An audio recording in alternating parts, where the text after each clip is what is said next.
Então vamos fazer uma breve análise da Lei 427, de 10 de junho de 1981, que trata do Conselho de Justificação. Polícia Militar e Corpo de Bombeiros, tá certo? Conselho de Disciplina, só Corpo de Bombeiros. Essa lei trata de Conselho de Justificação para a Polícia Militar e Corpo de Bombeiros. Então, no seu artigo 1º, diz que o Conselho de Justificação é destinado a julgar através do processo especial da incapacidade do oficial da Polícia Militar e do Corpo de Bombeiros para permanecer na ativa, criando-lhe ao mesmo tempo condições para se justificar. Aí no parágrafo único diz aquilo que nós já comentamos. O Conselho de Justificação pode também ser aplicado ao oficial da reserva remunerada ou reformado, presumivelmente incapaz de permanecer na situação de inatividade em que se encontra. Ok? E aí o artigo 2º diz quais são todas as hipóteses, que eu não vou ficar lendo e comentando uma por uma, onde haverá submissão desse oficial a conselho de justificação. Importante saber o que? Faltas graves, né? Transgressões militares de natureza grave, uma ou um sem número de transgressões leves cometidas durante a vida, médias, graves, não todas graves, mas por uma única, ela terá que ser grave. Né? Submeter a conselho de justificação por uma única transgressão, ela terá que ser grave. Tá certo? Ou, em dadas situações, cometimento de crime militar ou crime comum. Tá certo? A sentença transitada em julgado também é motivo para submissão. Tá tudo aqui. Tá?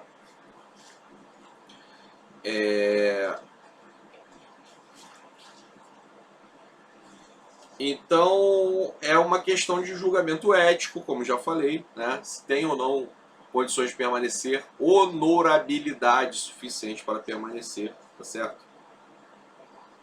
O artigo 5º fala lá que o Conselho de Justificação é composto de 3 oficiais, da ativa e tal. O membro do mais antigo do Conselho de Justificação, no mínimo oficial superior da ativa, é o presidente. O que lhe segue em antiguidade é o interrogante relator e o mais moderno, o escrivão. Já falamos também, né? Aí traz todos os prazos aí, né?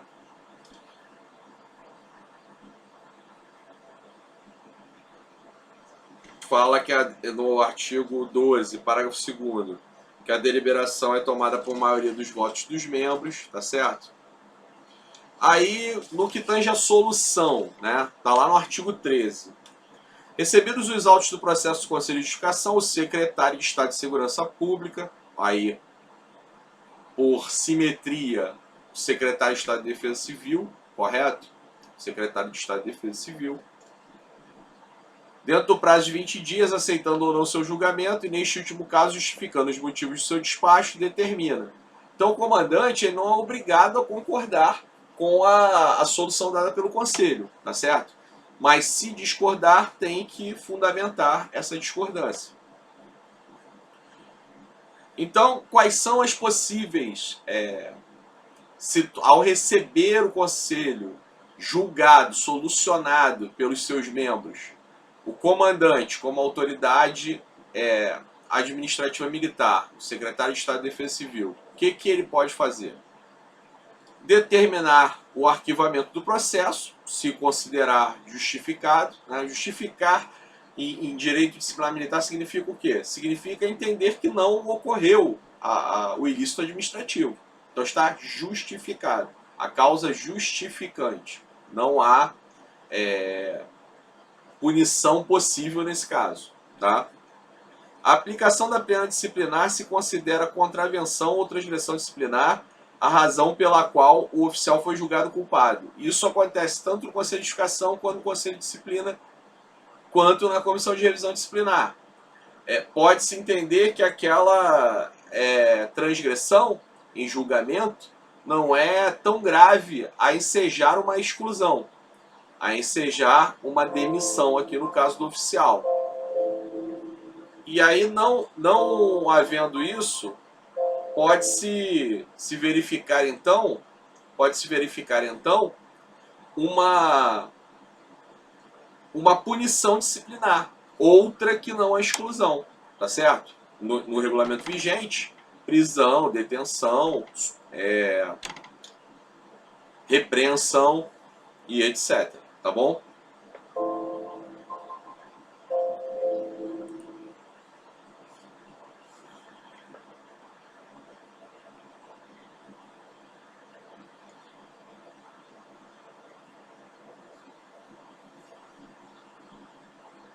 Remessa do processo à autoridade competente se considera crime a razão pela qual o oficial foi julgado culpado.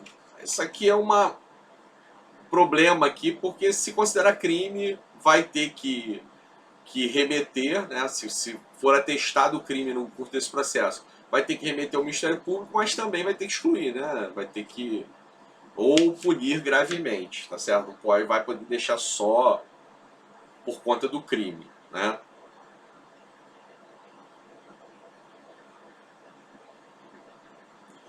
E, finalmente, o inciso 5 do artigo 13. A remessa do processo ao Tribunal de Justiça, se ele, então, é considerado culpado pelos motivos aqui previstos, tá certo? Então, só vai para o Tribunal de Justiça, para a fase judicial, quando o Conselho e o Secretário de Estado de Defesa Civil entendem o oficial culpado, ok? Então, se for considerado culpado, não for considerado culpado, for considerado justificado, ou for aplicada uma punição disciplinar, não sobe ao tribunal, tá certo? Isso é de prova, tá bom? É de competência do Tribunal de Justiça, já falei, né? É interessante assinalar aí no artigo 15, tá? Que pode ser declarado, o oficial pode ser declarado indigno do oficianato ou com ele incompatível, determinar a perda do seu posto da sua patente, ou reformado, tá? Essa é a reforma administrativa, a famosa reforma administrativa que se dá por proventos proporcionais, que não tem, a princípio, uma natureza de punição, mas acaba sendo um remédio disciplinar sim, né? Onde você tem ali um meio termo entre excluir e punir só. Você quer afastar, mas não tem motivação suficiente para excluir. Então você reforma. Essa reforma se dá como? Com proventos proporcionais ao tempo de serviço. Então ele será transferido para a inatividade na condição de reformado com proventos proporcionais por motivo disciplinar, por decisão do Conselho de Justificação e do Tribunal de Justiça ao final, na fase judicial. Então, reforma administrativa é penalidade possível, é consequência possível do julgamento pelo tribunal de um Conselho de Justificação, tá certo? Então isso ocorre muito, reforma administrativa, o quê? Dependente químico. Né? Você não pode excluir porque ele é doente e aí vai carregar ele a vida toda, andei comentando isso com vocês em aula também. Né? Então, o meio termo aí é a reforma administrativa, tá? Então fechamos aqui a situação inerente ao Conselho de Justificação, vamos então passar ao Conselho de Disciplina.